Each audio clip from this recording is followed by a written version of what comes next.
satu ketika kalau di Papua itu kan ada salah satu budaya namanya bakar batu gitu kan. Nah, bakar batu itu tuh benar-benar semua dari berbagai lapisan masyarakat hadir di situ, mulai dari kepala suku, kepala adat dan lain sebagainya itu juga hadir biasanya di situ. Terus juga dari berbagai macam kampung biasanya juga hadir di situ. Dan yang bikin menarik itu adalah ketika kita yang muslim gitu mau ikutan di situ, terus kata ada salah satu wakil kepala sekolah kita bilang, Bapak guru ini sudah kami siapkan untuk Bapak guru dan Ibu guru. Loh, kenapa gitu? Karena memang itu masaknya tidak digabung gitu dengan yang dimakan oleh masyarakat gitu. Karena memang Bapak siapa namanya wakil kepala sekolah ini tuh tahu bahwa kami yang muslim itu tidak bisa memakan babi dan juga tidak bisa memakan sesuatu yang memang sudah dicampur. Maksudnya kalau mereka kan kalau bakar batu tuh ada babi, ubi, sayur-sayuran, ayam semuanya dicampur jadi satu gitu kan. Nah, jadi memang kita udah dipisahkan gitu makanannya, dan itu yang wah gila sih. Orang-orang bilang Papua begini begitu, nggak belum pernah main ke sana kayaknya.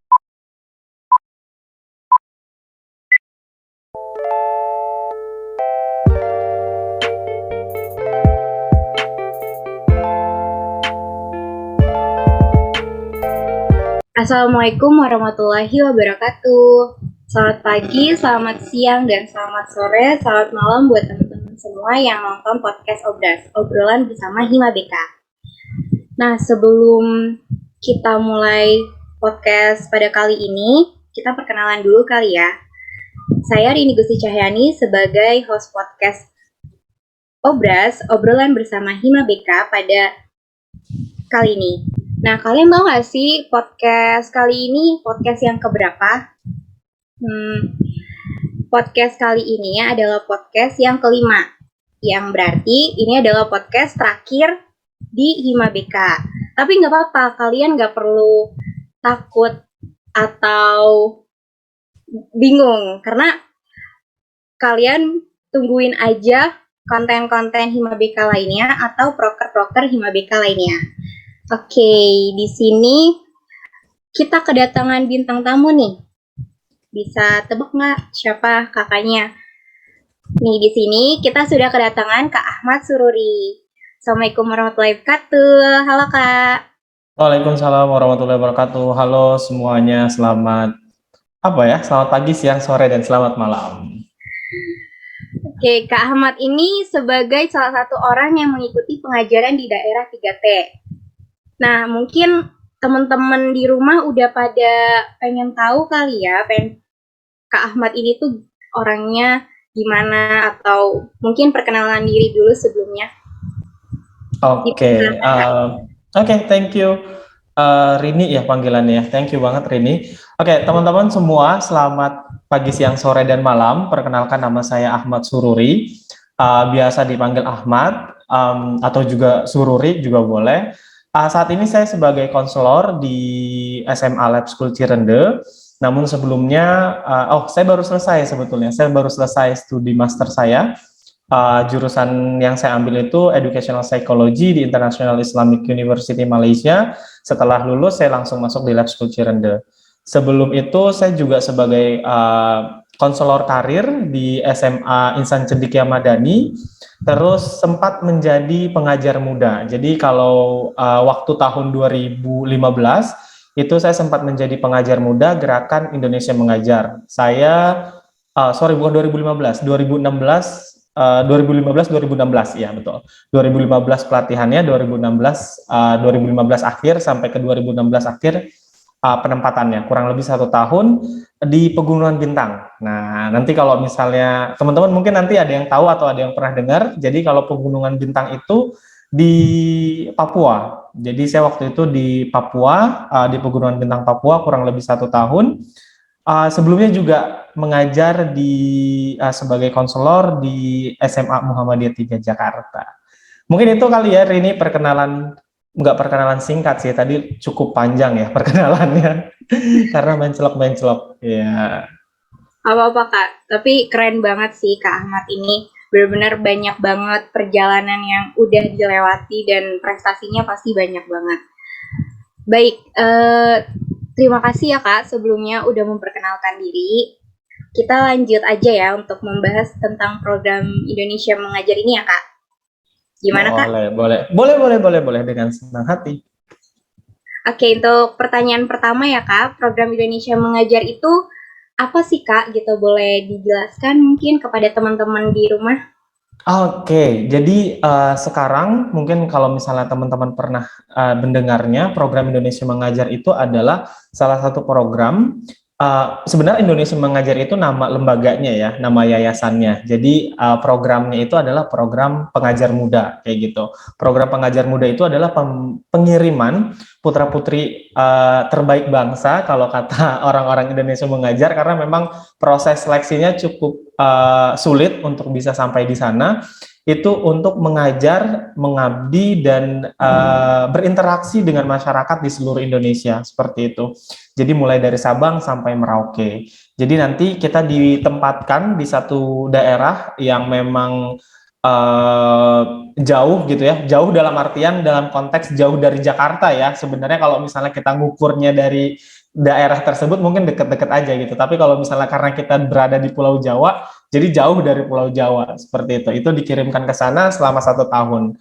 Nah, selain kita mengajar, selain kita mengabdi dalam tanda kutip gitu ya, kita juga ditempatkan di sana sebagai salah satu School of Leadership. Jadi memang ketika kita di penempatan gitu ya, di daerah penempatan, itu harapannya bisa menjadi salah satu media untuk melatih atau mengasah skill kepemimpinan kita seperti itu. Jadi bukan hanya memberikan sesuatu kepada daerah gitu ya, tapi juga kita diberikan sesuatu. Salah satunya adalah pengasahan skill leadership tadi gitu. Terima kasih Kak atas penjelasannya. Gimana nih teman-teman udah pada paham kan ya apa yang udah Kak Ahmad jelasin sebelumnya? Oke, mungkin bisa lanjut lagi ke pertanyaan selanjutnya ya Kak Ahmad. Boleh. Mungkin bisa dijelasin dari Kakak visi dan misi secara umum dari Indonesia Mengajar itu seperti apa ya Kak? Oke, visi dan misinya sendiri sebenarnya salah satunya itu adalah menggerakkan sebanyak-banyaknya orang untuk terjun ke dalam dunia pendidikan seperti itu. Jadi itu adalah menjadi acuan gitu ya. Jadi kita memang ketika kita berada di sana, kita berusaha untuk kita berusaha untuk menggerakkan gitu ya. Kita berusaha untuk menggerakkan sebanyak-banyaknya orang supaya peduli pada pendidikan, sehingga muncullah gerakan-gerakan sosial pendidikan di daerah-daerah seperti itu. Nah, selain itu karena memang yang tadi juga saya bilang, selain itu memperkenalkan kita sebagai the next leader gitu ya, pemahaman akar rumput gitu. Jadi kita diberikan pemahaman bahwa ternyata Indonesia itu bukan cuma hanya Jakarta loh. Indonesia itu bukan hanya cuma Bandung, Surabaya, tapi juga ada Pegunungan Bintang, ada juga Majene, ada juga Aceh Singkil, ada juga Aceh Utara, ada Lok Semawe dan lain sebagainya. Jadi di situ diberikan pemahaman bahwa pemahaman grassroots gitu ya, pemahaman akar rumput kayak gitu. Ya itu sih kurang lebih visi dan misinya gitu. Jadi kalau misalnya memang mau yang lebih terstruktur, mungkin nanti teman-teman bisa langsung aja pergi ke websitenya Indonesia Mengajar. Jadi websitenya itu adalah indonesiamengajar.org, dan di situ nanti teman-teman bisa mendapatkan informasi detail terkait dengan visi dan misinya gitu. Baik, berarti teman-teman jangan lupa ya untuk cek website dari Indonesia Mengajar itu ya Kak. Betul banget. Oke, makasih Kak. Lanjut aja ke pertanyaan yang ketiga. Gimana Kak, udah siap? Siap dari tadi nih. Oke, lanjut aja ya Kak. Syarat untuk mengikuti program Indonesia Mengajar itu apa aja ya Kak? Mungkin teman-teman yang di rumah kan penasaran banget ya syaratnya tuh apa aja. Benar. Nah, syaratnya mungkin sekarang yang mendengar ini kan mahasiswa ya, jadi mungkin dari semester 1 atau dari semester 1 sampai semester 8 gitu. Nah, kalau misalnya ada yang tertarik mau ikut atau mau join menjadi pengajar muda, sebetulnya syaratnya itu minimal sudah S1 gitu. Jadi Kak, saya baru selesai D3. Nah, kalau belum selesai S1 itu memang belum bisa mendaftar gitu. Jadi minimal pendidikannya itu adalah S1 dari segala jurusan gitu. Jadi jangan khawatir gitu, misalnya nanti ada pendengar podcast Obras ini dari jurusan teknik gitu ya, atau mungkin dari jurusan farmasi, atau mungkin dari jurusan-jurusan yang lain selain keguruan dan ilmu pendidikan, gak usah khawatir karena memang semuanya boleh daftar dari semua jurusan gitu. Jadi nggak cuma jurusan keguruan dan ilmu pendidikan. Terus juga usia maksimalnya itu 30 tahun dan belum menikah. Kurang lebih mungkin itu aja yang memang substansial untuk diketahui oleh teman-teman. Dan terus belum menikah, minimal S1 sama usia belum 30 tahun. Jadi kalau misalnya yang lain-lainnya itu tergantung, nanti biasanya akan ada perubahan-perubahan seiring pembukaan rekrutmen pengajar muda yang batch selanjutnya gitu. Baik, berarti teman-teman jangan lupa nih dicatat syarat-syarat untuk mengikuti Indonesia Mengajar ini. Oke, lanjut ke pertanyaan keempat. Motivasi kakak untuk mengikuti program ini apa ya? Kan pasti di awal sudah tahu kan nanti penempatannya itu di daerah 3T. Baik, mungkin ini agak tricky ya kalau bicara motivasi, karena saya secara pribadi sejujurnya agak lupa motivasi saya waktu itu tuh sebenarnya apa sih. Tapi kalau saya lagi flashback gitu, saya ingat-ingat lagi, motivasi saya itu ya sesederhana mau memberikan kontribusi aja sih sebetulnya. Karena saya sudah waktu itu kalau nggak salah usia saya 22 tahunan, dan saya sudah 22 tahun tinggal di Indonesia gitu ya, khususnya di kota Tangerang gitu. Cuma saya merasa masih belum memberikan sesuatu pada negara ini gitu. Sesimpel itu aja waktu itu. Jadi benar-benar yang ingin berkontribusi untuk pendidikan, karena memang jurusan saya backgroundnya pendidikan, jadi ingin berkontribusi untuk pendidikan di Indonesia kayak gitu. Jadi bukan hanya saya mencaci atau mungkin mengkritisi gitu ya, saya mengkritisi kebijakan-kebijakan pendidikan, tapi memang saya ikut terlibat dalam proses pendidikan itu sendiri. Jadi itu salah satu motivasinya. Nah, yang selanjutnya muncul itu ketika semangat ya, semangat itu muncul juga ketika saya sudah ada di pelatihan gitu. Saya melihat yang daftar itu atau yang menjadi pengajar muda itu bukan cuma jurusan-jurusan keguruan dan ilmu pendidikan, tapi memang dari berbagai latar belakang gitu, dan mereka semangat gitu loh. Mereka semangat dan mereka mau terlibat dan berkontribusi untuk pendidikan yang memang notabene mereka bukan dari jurusan pendidikan gitu kan. Jadi wah, kayaknya memang saya sudah ada di jalan yang benar nih gitu, karena memang orang-orang lain saja mau terlibat untuk memajukan pendidikan di Indonesia. Masa saya yang memang jurusan pendidikan, yang memang ya berlatar belakang pendidikan gitu ya, nggak mau gitu sih. Mungkin itu sih kurang lebihnya. Walaupun agak simple motivasinya, tapi berarti banget ya teman-teman, kayak Kak Ahmad ini memikirkan bahwa kontribusi Kak Ahmad kepada Indonesia tuh apa gitu. Oke, lanjut ke pertanyaan kelima ya Kak. Pertanyaan kelima ini, metode pengajaran seperti apa sih yang kakak gunakan atau melakukan saat pengajaran di daerah 3T ini? Oke, banyak banget sebenarnya. Kalau bicara terkait metode, emang itu banyak banget. Dan jadi makanya nanti kalau yang dari jurusan manapun, gak usah khawatir untuk mendaftar pengajar muda gitu ya, Indonesia Mengajar. Gak usah khawatir karena nanti akan diberikan pelatihan selama 2 bulan, kurang lebih 2-3 bulan kalau saya tidak salah gitu ya.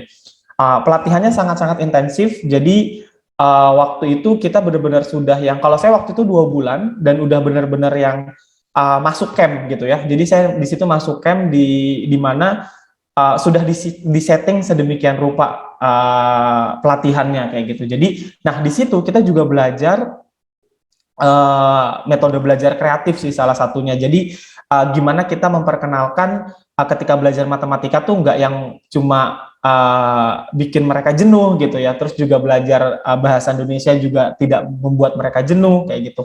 Nah itu diajarkan metode belajar kreatif itu gitu, di mana memudahkan siswa untuk mengerti apa yang kita sampaikan gitu. Jadi salah satunya saya waktu itu menggunakan metode-metode berhitung dengan apa yang ada di lingkungan sekitar gitu. Jadi kalau misalnya belajar matematika, karena waktu itu saya mengajar kelas 4, tapi memang mereka masih belum paham betul terkait penjumlahan sederhana gitu kan. Nah, di situ saya saya minta mereka untuk mengumpulkan batu-batu kecil gitu ya. Saya minta mereka untuk mengumpulkan batu-batu kecil dan mereka hitung gitu. Ada berapa batu yang mereka kumpulkan gitu. Nanti ketika sudah dikumpulkan, oh ternyata ada 20 misalnya. Nah, inilah kumpulan dari 20 batu gitu. Jadi mereka tuh benar-benar yang belajar sesuai dengan realitanya gitu. Jadi benar-benar yang belajar benar-benar belajar gitu kan. Oh, ternyata 20 itu seperti ini gitu. Nggak cuma dalam bentuk tulisan aja gitu, tapi memang dalam bentuk secara real mereka mengetahuinya gitu. Dan ketika penjumlahan misalnya, ya udah saya minta mereka misalnya coba 2 ditambah 3 gitu. Saya minta mereka untuk ambil 2 batu, pisahkan di tempat lain, terus ambil lagi 3 batu. Nah, nanti mereka akan hitung di situ. Jadi 2 tambah 3 berarti 5. Nah, disitulah mereka melakukan proses pembelajaran, dan itu benar-benar yang membantu dan memudahkan gitu ya. Jadi kalau misalnya sebelum saya datang mereka 1 tambah 1 aja belum paham, tapi ketika diberikan metode-metode yang kreatif dan juga menyenangkan, di mana membuka membuka kemampuan mereka untuk mencerna segala informasi, nah itu memudahkan mereka kayak gitu. Jadi benar-benar pembelajaran itu dibuat have fun gitu ya, bukan dibuat yang menegangkan. Karena kalau misalnya dibuat tegang tuh benar-benar ketutup lah pikiran kita sebenarnya. Gitu. Baik, berarti untuk teman-teman yang jurusannya bukan pendidikan, mereka tetap bisa tahu ya cara mengajar yang dengan have fun itu gimana. Pokoknya ada trainingnya ya kan Kak. Oke, lanjut lagi ke pertanyaan yang ke-6. Hambatan apa aja yang terjadi saat Kakak melakukan pengajaran di daerah 3T? Kalau bicara hambatan sih sebenarnya banyak ya. Dalam artian pertama kita nggak tahu kemampuan anak pada waktu itu gitu kan. Terus juga geografis, karena memang posisinya saya di pegunungan, itu menjadi salah satu hambatan terbesar saya sebetulnya, masalah-masalah geografis. Terus juga input dari si anaknya yang tadi saya sampaikan. Terus juga ada beberapa yang memang orang tua yang tidak mau terlibat langsung kayak gitu kan. Terus juga ada guru-guru yang memang yang kadang masuk kadang tidak kayak gitu kan. Cuma lagi-lagi kita tidak fokus pada hambatan-hambatan tersebut gitu. Kita coba cari kira-kira gimana nih supaya anak-anak bisa lebih paham lagi kayak gitu. Gimana nih supaya anak-anak bisa lebih mengerti lagi kayak gitu. Terus gimana nih supaya orang tua bisa terlibat gitu. Jadi kita fokus pada strategi-strategi dari hambatan-hambatan tersebut kayak gitu. Terus juga gimana nih supaya guru-guru juga hadir lebih maksimal lagi di dalam pengajaran di sekolah kayak gitu sebetulnya. Baik, terima kasih Kak Ahmad atas jawabannya. Kita lanjut ke pertanyaan yang ke-7 ya Kak.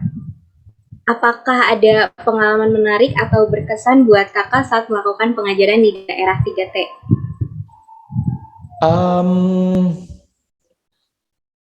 Banyak banget sih ya sebenarnya kalau misalnya bicara kalau bicara pengalaman ataupun hal-hal yang berkesan gitu ya, banyak banget. Tapi yang benar-benar membuat saya berkesan itu adalah toleransinya ya. Jadi um, di tempat saya gitu ya, di tempat saya di Papua itu di Pegunungan Bintang di distrik Pepera itu mayoritasnya Katolik gitu.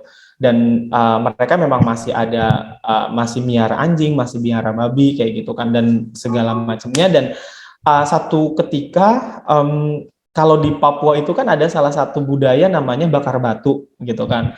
Nah, bakar batu itu tuh benar-benar semua dari berbagai lapisan masyarakat hadir di situ, mulai dari kepala suku, kepala adat dan lain sebagainya itu juga hadir biasanya di situ.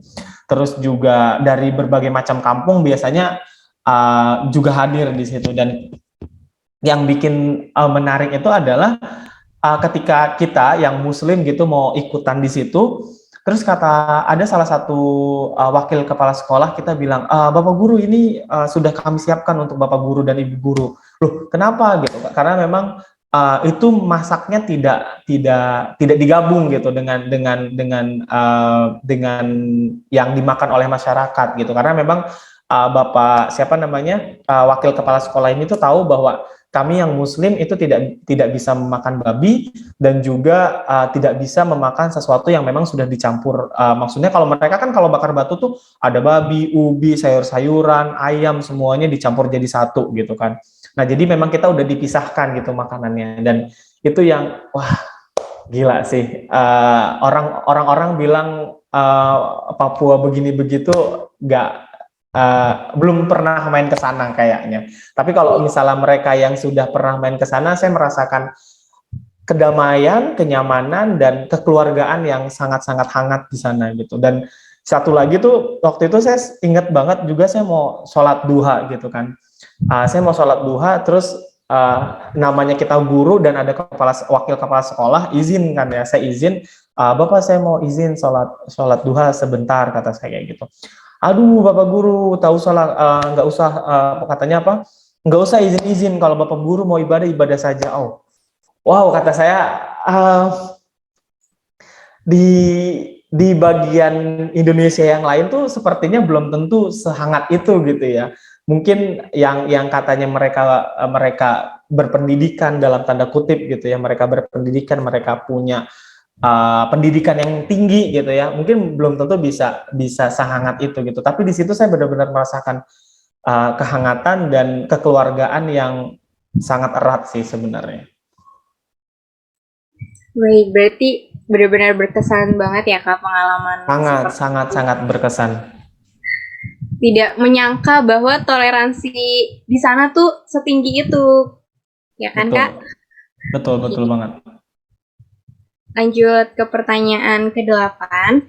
Menurut Kak Ahmad nih, bagaimana peran pemerintah dalam mengembangkan pendidikan, khususnya pendidikan daerah 3T? Sebetulnya kalau kemarin saya merasa peran pemerintah masih perlu ditingkatkan lagi, tapi memang sudah ketika saya berada di sana sudah cukup terlibat aktif gitu ya. Sudah cukup terlibat aktif gitu. Salah satunya ketika waktu itu kita memang berinisiatif untuk membuat gerakan Karnaval Anak Papua gitu. Dan kita sebenarnya sebelum itu tuh kita sudah memikirkan segala macam cara gimana nih supaya kita bisa menjejaringkan gitu ya, kita bisa menjejaringkan penggerak-penggerak lokal yang ada di Pegunungan Bintang ini gitu. Dan kita memutuskan bahwa kayaknya kita perlu untuk membuat kegiatan yang bisa mempertemukan gitu ya, untuk bisa mempertemukan penggerak-penggerak lokal yang ada di daerah kayak gitu. Nah, salah satunya dengan Karnaval Anak Papua itu. Nah, di situ memang kita melakukan kita ngobrol, kita ketemu dengan apa namanya di bawah saya lupa namanya apa. Pokoknya ada yang di bawah bupati atau wakil bupati gitu kan. Itu kita selalu koordinasi dengan beliau dan mereka support gitu loh. Mereka support bahwa mereka memberikan apa namanya bahan makanan yang akan kita olah dan kita berikan kepada peserta-peserta yang hadir gitu. Karena memang ketika Karnaval Anak Papua ini peserta yang hadir itu bukan hanya dari sekolah-sekolah yang ada teman-teman dari pengajar mudanya, tapi memang dari yang tidak ada pengajar mudanya pun terlibat juga di situ gitu. Jadi memang dan peran pemerintah di situ sangat-sangat kooperatif, sangat-sangat aktif dan sangat-sangat mendukung kegiatan tersebut gitu. Berarti memang sudah baik, tetapi perlu ditingkatkan lagi ya Kak. Betul. Oke, tadi pertanyaannya sudah selesai, tetapi ada pertanyaan dari teman-teman di Instagram Himabeka nih Kak. Aku bacain aja kali ya Kak. Boleh. Yang pertama dari Amelia WR Dini _. Amel nanya, saat mengajar mengikuti program Indonesia Mengajar itu digaji atau memang mengabdi saja Kak? Oke. Kita ya boleh. Terima kasih banyak Amel, dan nggak usah khawatir kalau di program Indonesia Mengajar sendiri memang ada pagu yang diberikan. Ya walaupun mungkin besar atau tidak besar itu relatif ya, artinya kalau memang kita terbiasa menerima uang yang besar, mungkin segitu bisa dikatakan kecil gitu. Tapi kalau misalnya kita memang terbiasa menerima uang yang kecil, mungkin segitu bisa dikatakan sesuatu yang besar gitu. Yang penting adalah berapapun yang diberikan ya kita bersyukur aja gitu, karena memang kita bisa kok cukup, intinya gitu. Intinya kayak pagu yang diberikan insya Allah cukup untuk kita hidup selama 1 tahun di sana. Sebenarnya kalau pagunya itu diberikan per 1 bulan gitu ya. Jadi diberikan per bulan. Tapi dari pagu-pagu tersebut sangat-sangat cukup bagi saya untuk bisa tinggal kemarin di Papua, di Pegunungan Bintang itu. Gitu. Terima kasih Amel. Ya, terima kasih juga Amel atas pertanyaannya. Berarti gaji ataupun uang sangu gitu gak perlu dipikirkan sekali ya Kak ya, karena memang pasti itu akan ada balasannya. Oke, langsung pertanyaan kedua ya Kak. Dari S Puter, R-nya panjang nih Kak. Dia nanya, pengajaran 3T kita memilih sendiri daerah pengajarannya atau sudah ditentukan dari program tersebut? Nah, kalau di Indonesia Mengajar sendiri, tadi kan saya sudah bilang kalau kita ada pelatihannya dulu ya. Kita ada pelatihan selama 2 bulan, dan saya lupa di minggu keberapa, kalau nggak salah sih di minggu ke-5 atau di minggu ke-4 kita diinformasikan kita ditempatkan di mana gitu. Jadi kalau misalnya pas awal banget daftar itu kita belum tahu, sampai kita di minggu ke-3 atau minggu ke-4 baru dikasih tahu bahwa oh kamu penempatannya di sini kayak gitu. Jadi kita awal-awal tuh benar-benar nggak tahu. Tapi kita tahu ada daerahnya mana saja gitu. Ada daerah mana aja, tapi kita nggak tahu akan ditempatkan di mana. Kalau di Indonesia Mengajar seperti itu. Oke, berarti Kak Ahmad sendiri pun apa ya, kaget gak? Maksudnya tiba-tiba ke Papua gitu, jauh dari Tangerang kan? Gimana tuh Kak perasaan waktu itu kaget sih, karena memang masih mendengar tentang Papua yang negatif-negatif ya, kalau sejujurnya saya masih mendengar Papua yang waktu itu yang negatif-negatif kayak gitu. Saya kaget dan saya sudah menyerahkan semuanya gitu, dalam artian ketika saya dapat, saya langsung menghubungi orang tua saya bilang saya dapat penempatannya di Pegunungan Bintang di Papua. Jadi kalau misalnya saya pulang tinggal nama doang, mohon untuk diikhlaskan, saya bilang kayak gitu. Karena memang banyak stereotip waktu itu yang mengatakan bahwa Papua begini. Jadi kayak saya sudah memasrahkan diri saya untuk ya udahlah, kalau misalnya memang akhirnya di sana ya nggak jadi masalah gitu. Saya bilang ke orang tua saya juga kayak gitu. Baik, Kak Ahmad. Terima kasih atas jawaban-jawaban yang telah diberikan oleh Kak Ahmad. Gimana nih teman-teman? Jawaban dari Kak Ahmad ini pasti sangat menjawab kalian kan? Baik, nggak terasa nih Kak, kita sudah selesai podcast pada hari ini. Jadi makin tahu kan teman-teman tentang pendidikan 3T, bagaimana program 3T, dan bagaimana perjuangan Kak Ahmad untuk menjadi guru di sana. Terima kasih ya Kak Ahmad atas waktu dan jawaban-jawaban yang telah Kakak berikan pada podcast hari ini. Terima kasih teman-teman. Assalamualaikum warahmatullahi wabarakatuh. Waalaikumsalam warahmatullahi wabarakatuh. Terima kasih semuanya.